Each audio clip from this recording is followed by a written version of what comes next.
Olá, boa noite. Prevenção reforçada. Cachoeirinha inicia neste fim de semana a vacinação contra a meningite no bairro onde a doença já provocou 2 mortes. CPI da Câmara investiga o elevado número de mortes entre jovens negros na periferia da capital. Inflação alta e desemprego mudam hábitos de consumo dos gaúchos.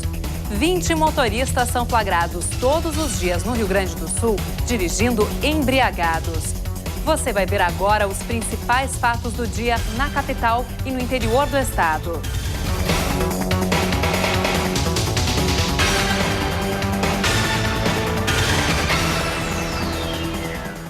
A meningite já fez 9 vítimas no Rio Grande do Sul este ano. Conforme a Secretaria da Saúde do Estado, 8 mortes foram provocadas pelo tipo bacteriano e uma pelo tipo viral. Até agora, 39 gaúchos manifestaram os sintomas da doença.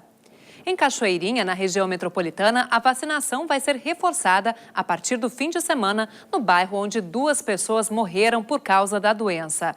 A Justiça determinou que o Estado e o município de Cachoeirinha disponibilizem vacinas para todos os moradores da cidade com idade entre 0 e 20 anos a partir de domingo. O governo gaúcho informou que ainda não foi notificado da decisão. Cerca de 100 funcionários da saúde e da Brigada Militar foram mobilizados para a aplicação das doses enviadas pelo Ministério da Saúde.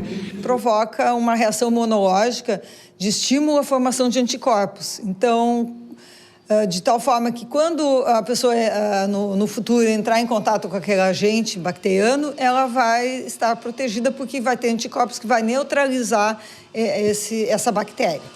A versão bacteriana da doença é a mais perigosa. A doença é contagiosa e pode ser transmitida por tosse ou espirro. Lavar as mãos e evitar o contato com secreções de outras pessoas ajuda a impedir a contaminação. Outra dica é não ficar em locais fechados ou pouco ventilados. Os sintomas da meningite viral são muito parecidos com os de gripe e resfriados. Já na meningite bacteriana, os sintomas incluem febre alta, vômitos e dores na cabeça e no pescoço. Com a aplicação das doses, a Prefeitura de Cachoeirinha espera eliminar a circulação da bactéria no bairro. Essa determinação de vacinar só uma comunidade e que seja dos 12 meses aos 19 anos, 11 meses e 29 dias, ou seja, até quase os 20 anos, não é uma determinação da Secretaria da Saúde Municipal. Isso é uma determinação do Ministério da Saúde em função da prevalência, ou seja, 99% dos casos de meningite meningocócica é nessa faixa etária. As doses da vacina serão aplicadas a partir das 9 horas da manhã deste sábado. As aplicações ocorrem em 4 lugares: no posto de saúde do bairro, no CTG, no ginásio da igreja e aqui na escola Alzira Araújo, onde estudavam as 2 crianças vítimas da doença. Márcio, conta para nós como aconteceu o caso do seu filho, do Wesley. No domingo eu levei ele para o hospital Dom João Becker, em Gravataí, onde eles diagnosticaram meningite, só que já estava num estágio muito avançado. Terça-feira, às 7 horas da manhã, ele faleceu. Com o surto da doença, a Prefeitura suspendeu as aulas em toda a rede municipal de ensino. Esta mãe está com as 2 filhas em casa. Vou ficar de atestado até dia 14, até passar tudo isso, até porque as creches estão em greve, as escolas, está tudo em greve, então não tem nem como ir para o trabalho. Não. As aulas devem retornar somente em 3 de agosto. O Estado também suspendeu as atividades nas 14 escolas da rede. O surto de meningite preocupa também aqui em Porto Alegre. Por isso, a Secretaria Municipal da Saúde reforçou o apelo para que as crianças de até 2 anos de idade façam a vacina contra o tipo C da doença. Ela é oferecida de graça na rede pública. Vários pais procuraram unidades básicas de saúde do município nesta sexta-feira. As doses estão no calendário vacinal e são aplicadas aos 3 e aos 5 meses de vida dos bebês, com nova imunização quando a criança tem 1 ano e 3 meses. Este reforço pode ser feito até os 2 anos. Desde o começo de 2015, Porto Alegre registrou 11 casos de meningite bacteriana, em sua maioria do tipo C. Depois de um período de quase pleno emprego no país, o mercado tenta se adaptar a uma nova realidade. Com o aprofundamento da crise econômica, o número de desocupados no Brasil não para de crescer. Chegou a 8% em maio. É a maior taxa para o período desde que o IBGE mudou o cálculo do indicador em 2012.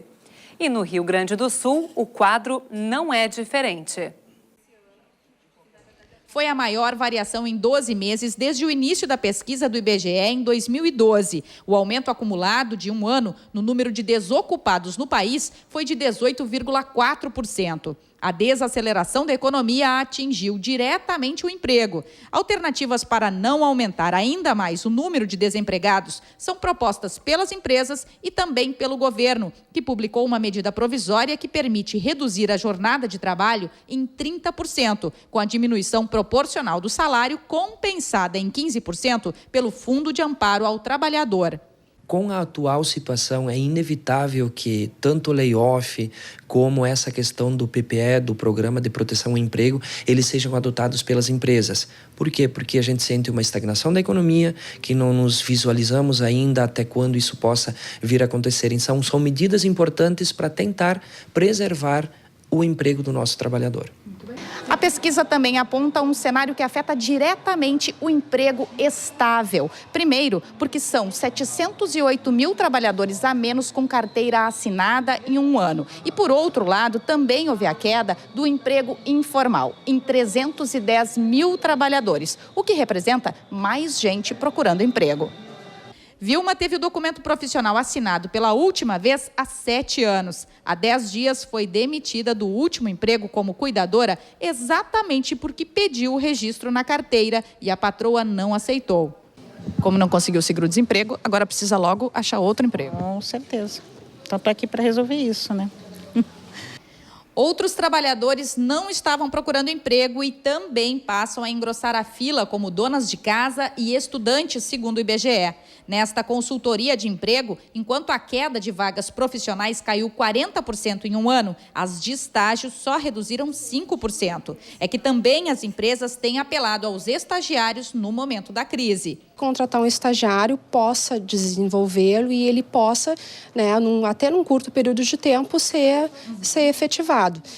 E como a gente tem vários estudantes, né, que trabalhavam CLT e que estão cursando um técnico superior e não tem uma oportunidade efetiva para eles poderem retornar ao mercado de trabalho, eles estão optando por entrar numa oportunidade de estágio, por entrar na empresa e tentar mostrar o seu trabalho. A própria consultoria também emprega. Fernando perdeu o emprego com carteira assinada e voltou ao mercado como estagiário. Estou gostando, quero dar continuidade, ficar aqui, estou aprendendo bastante e quero ter uma experiência boa até no meu currículo e na minha carteira, né? E além do desemprego, outro indicador econômico que vem tirando o sono dos brasileiros é a inflação.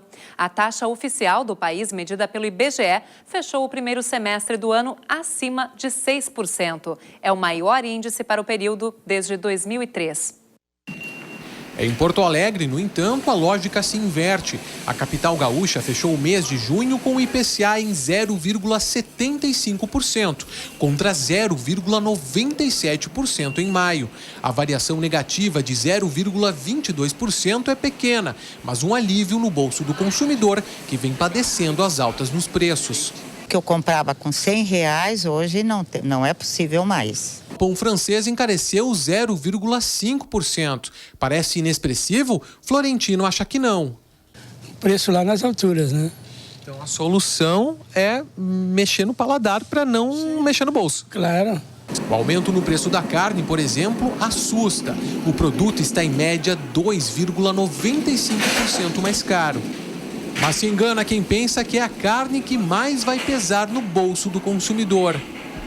O principal aumento na alimentação foi puxado por um tempero. A cebola está quase 24% mais cara e vem seguida pelo tomate, que encareceu cerca de 12%. Segundo este economista de finanças pessoais, é o mercado internacional que passa por um momento de instabilidade e tem forte influência na inflação brasileira, já que o país exporta e importa uma porção de alimentos, as commodities. Para os próximos meses, o especialista prevê uma economia ainda mais abalada, o que deve gerar ações de ajuste fiscal mais severas por parte do governo. Para o consumidor, a solução vai ser colocar a mão na consciência. Compre o que precisa, quando precisa e não só porque está na promoção. As promoções são importantes para produtos de extrema necessidade. O fim de semana vai ser de temperaturas amenas e tempo instável em todo o estado. Na região leste, áreas de instabilidade podem provocar chuva a qualquer hora do dia. Em Porto Alegre, mínima de 16 e máxima de 23 graus no domingo. Em Guaíba, sol com muitas nuvens e pancadas de chuva durante todo o fim de semana. A máxima é de 23 graus. No litoral norte, as temperaturas também ficam acima da média para a estação. No domingo, os termômetros variam de 17 a 24 graus. O leste gaúcho vai ter chuva mais intensa na segunda-feira, quando também há risco de temporais. E assista ainda nesta edição. A área plantada com trigo no estado deve reduzir até 15% este ano, após quebra de safra em 2014. E veja depois do intervalo. CPI da Câmara dos Deputados vem ao estado investigar o alto índice de morte entre jovens negros na periferia da capital.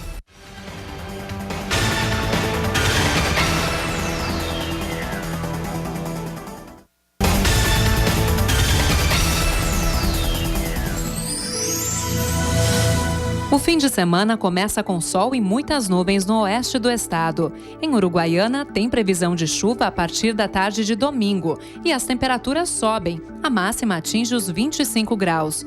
Em São Borja, tempo instável durante todo o fim de semana, mas chove mais no domingo. Os termômetros variam de 16 a 23 graus. Em Alegrete, sábado de muita nebulosidade e domingo chuvoso. As temperaturas também ficam acima da média para o inverno, máxima de 25 graus. 30 homicídios para cada 100 mil habitantes. E a maioria é de jovens negros e pobres. Os dados são do mapa da violência no Brasil.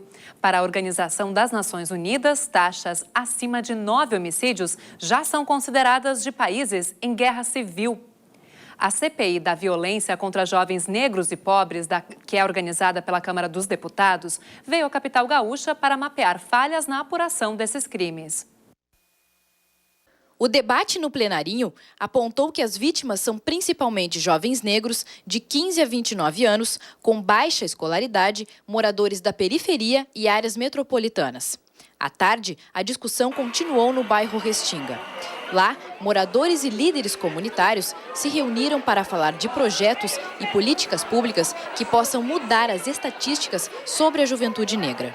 Trazer esse debate para a comunidade, trazer para o Rio Grande do Sul e ouvir as mães, ouvir os jovens que foram vítimas de violência ou que seus familiares ou conhecidos também foram vítimas desse processo de violência ou também de extermínio, né? De violência extrema da juventude negra. Vindo aqui, pegando o depoimento das pessoas, eles saem com base para, vamos dizer, fomentar uma lei mais realista com o que está acontecendo nas nossas comunidades. O que realmente a população está gritando é por políticas públicas, onde os nossos jovens se encontram marginalizados, desprovidos de qualquer amparo público, e quando não tem o poder público tomando conta, é lógico que o outro lado tem mais facilidade de desviar os nossos jovens.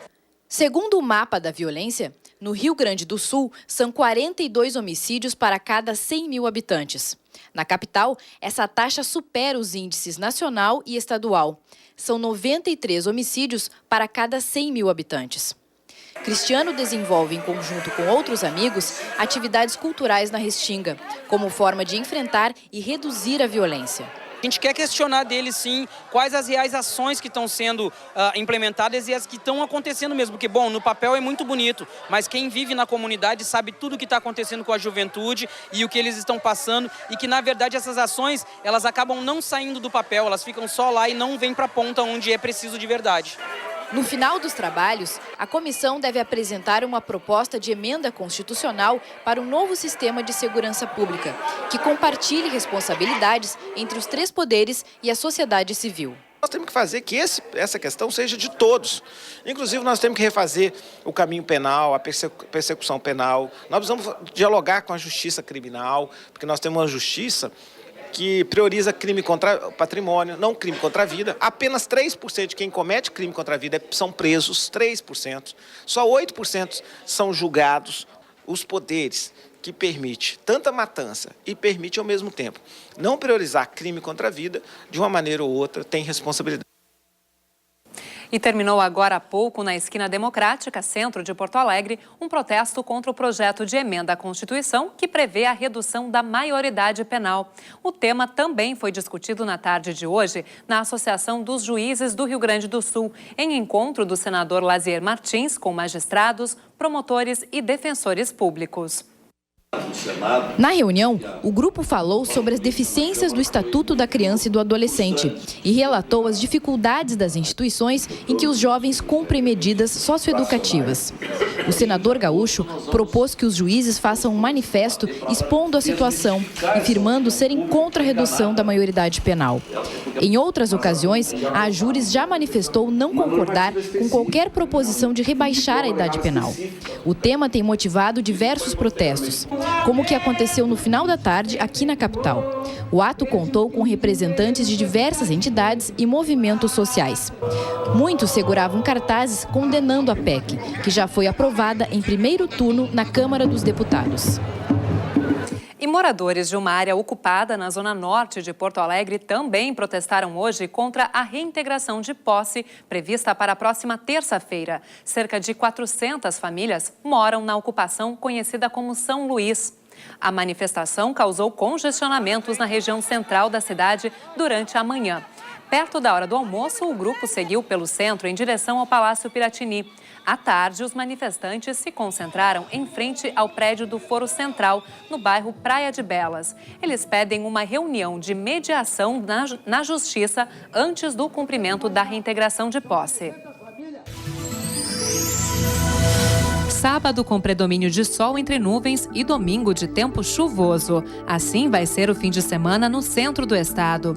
Em Santa Cruz, a máxima é de 24 graus. Em Santa Maria, a instabilidade aumenta no domingo, quando a temperatura mínima será de 15 graus. Em Cachoeira do Sul, o tempo também fica instável, com previsão de chuva principalmente no domingo, máxima de 24 graus. As ações da Operação Balada Segura em Ijuí, no noroeste do estado, diminuíram muito em 2015. No ano passado, eram realizadas 3 operações por semana. Já neste ano, houve apenas 2 operações nos últimos 6 meses. Os detalhes na reportagem da TV Ijuí.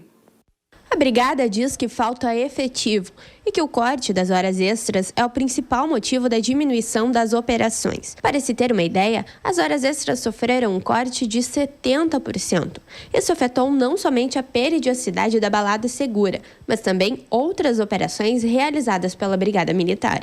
Para ter a periodicidade que existia antes, precisam aumentar as cotas de horas extras ou aumentar o efetivo do batalhão, do 29º Batalhão de Polícia Militar. Se forem disponibilizadas mais cotas em número maior para que possamos realizar as baladas seguras na mesma frequência dos outros anos, nós vamos fazê-lo, até porque é bastante interessante o programa. Uma alternativa foi buscar o auxílio do Detran. Na última semana, o Poder Executivo esteve em Porto Alegre para solicitar o auxílio e agora espera uma resposta do órgão para que a balada segura seja retomada em Ijuí. Nós aguardamos, então, os recursos humanos da Brigada Militar para que a gente possa, juntamente com os recursos humanos da Coordenadoria de Trânsito e outras instituições, nós retomarmos esse programa em nosso município. A Operação Balada Segura é realizada pela Brigada Militar, Polícia Rodoviária Federal, Polícia Civil e Departamento Municipal de Trânsito, através de um convênio com o governo do estado.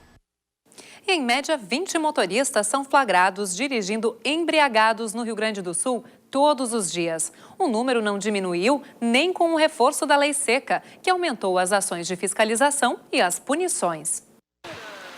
Quando a legislação é aprimorada, o que se espera é uma mudança de comportamento. O reforço da lei seca em 2012, estabelecendo tolerância zero para o consumo de álcool por motoristas, pretende combater a perigosa combinação de bebida alcoólica com a direção de veículos. A norma fez com que a fiscalização fosse intensificada, mas o número de autuações continua muito parecido, um dado que é comemorado pelo Detran gaúcho. O crescimento de abordagem em 35%, ele não é diretamente proporcional ao crescimento do número de autuações. Não se cresceu 35% de autuações, comparando 2014 com 2015. Cresceu menos, né? Então, basicamente, a gente acredita que esse fato se deve à conscientização, à sensibilização da sociedade. Com a lei seca, sai caro ser flagrado descumprindo a proibição. Além de multa, o condutor responde a processo e pode ter o direito de dirigir suspenso ou cassado. Reincidentes podem acabar na cadeia. Mais de 4.000 motoristas foram presos no estado desde 2011. Quem precisa pagar pelo erro também é obrigado a frequentar um curso de reciclagem. Volta a sentar na cadeira da autoescola para rever a parte teórica do curso de formação de condutores. Essa instrutora de CFC é taxativa quanto aos riscos de conduzir sob influência de álcool. A pessoa perde totalmente o controle, né? Na verdade, o estágio em que o álcool alcança o cérebro, ele vai perdendo funções, né? Desde a função motora, a coordenação, a parte inicial, que é a parte que a pessoa mais se perde, que é a parte que ele pensa em que está mais seguro. De acordo com o Detran, até maio, 780 pessoas perderam a vida no trânsito gaúcho. Mais da metade em acidentes ocorridos à noite ou durante a madrugada. O departamento não tem dados sobre as mortes causadas por motoristas alcoolizados, mas é preciso ter consciência de que volante e bebida alcoólica formam uma mistura fatal. Tempo instável neste fim de semana no norte gaúcho. Na Serra, sol com muitas nuvens e possibilidade de chuva a qualquer hora. Em Caxias do Sul, as temperaturas não sobem muito, máxima de 19 graus no domingo. No Planalto, o fim de semana começa com tempo parcialmente nublado, mas a instabilidade aumenta gradualmente e tem previsão de chuva. Em Passo Fundo, o domingo vai ter temperaturas entre 15 e 19 graus. No noroeste, chove mais forte no domingo, quando a mínima é de 16 graus em Cruz Alta. E na segunda-feira tem alerta para temporais e muita chuva em todo o norte gaúcho. E veja no próximo bloco. Após quebra de safra em 2014, a área plantada com trigo deve diminuir até 15% este ano no norte do estado. A gente volta já.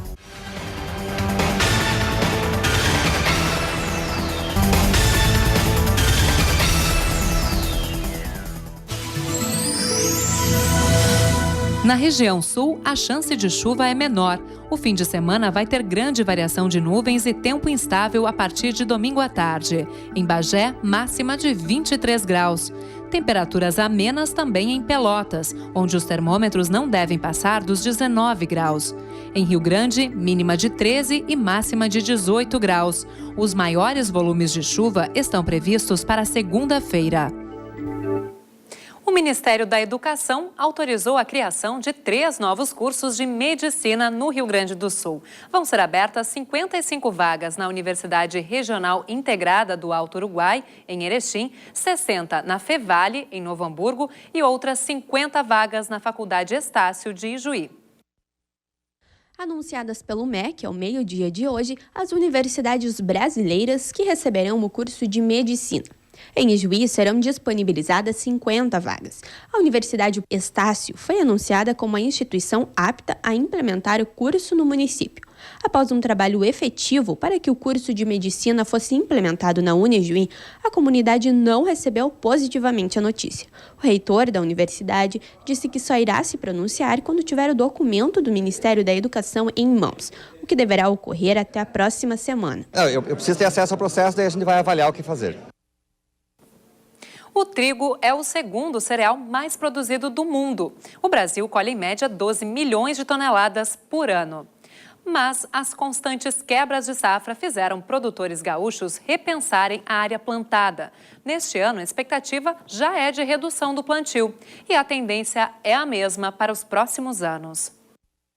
A região sul do país é responsável por 92% da produção nacional do trigo. Mas no ano de 2014, a colheita de inverno foi uma das mais baixas da história aqui na região. Por causa disso, neste ano, a área plantada vai ser menor. A expectativa desse ano, a gente não tem números reais ainda, mas pelas perspectivas e pelo que a gente viu do produtor, da reação do produtor em relação ao ano passado, a gente acredita que deverá haver uma redução de área, cá em torno de 10 a 15% inferior em relação ao ano passado. Em 2014, o clima e as doenças do trigo foram os maiores problemas para os produtores.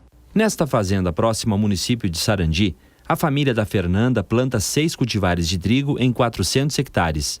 Mesmo com a possibilidade de que em 2015 o clima não irá ajudar, a família não diminuiu a área de plantio. A gente procura fazer da melhor maneira, escolher as melhores áreas, fazer um bom manejo da dessecação de plantas daninhas, utilizar os melhores cultivares que tenham não somente potencial produtivo, mas que tenham qualidade industrial. Então, a expectativa que a gente tem é sempre boa. A gente não pode tomar uma decisão de não plantar trigo, porque nós vamos ter uma condição, talvez, climática adversa. O Ministério da Agricultura estima que a produção do trigo entre 2018 e 2019 seja de mais de 7 milhões de toneladas no Brasil. No segundo programa da série sobre a Epopeia Ijuí, o TVE Repórter vai mostrar o crescimento das comunidades de estrangeiros que vieram para a cidade. Um dos maiores problemas enfrentados pelos imigrantes foi a diversidade cultural. Muitas pessoas com culturas e línguas diferentes morando em uma cidade onde tudo era desconhecido. Todas essas dificuldades foram vencidas com muita coragem e trabalho. Eu me lembro de uma história do meu pai, ele trabalhava com modelagem. E eu me lembro de uma ocasião que chegou uma pessoa para fazer uma peça de uma coletadeira muito complicada. O dono dessa peça dizia assim: o senhor faz essa peça? Ele olhava e disse assim: alguém fez essa peça? Não, alguém fez. Pois então eu vou fazer. A esperança dos antepassados deixou muito orgulho e saudade. E a certeza de como é importante resgatar e valorizar o passado. Nós somos os troféus dos nossos antepassados. Quem veio no trem da história pra esta terra de Ijuí, relembra agora o passado no encanto da... O TV Repórter foi produzido pela TV Ijuí e vai ao ar neste domingo às 10 da noite. E nós voltamos na segunda-feira, às 7h30, com novas informações. Uma boa noite para você, ótimo fim de semana e até lá!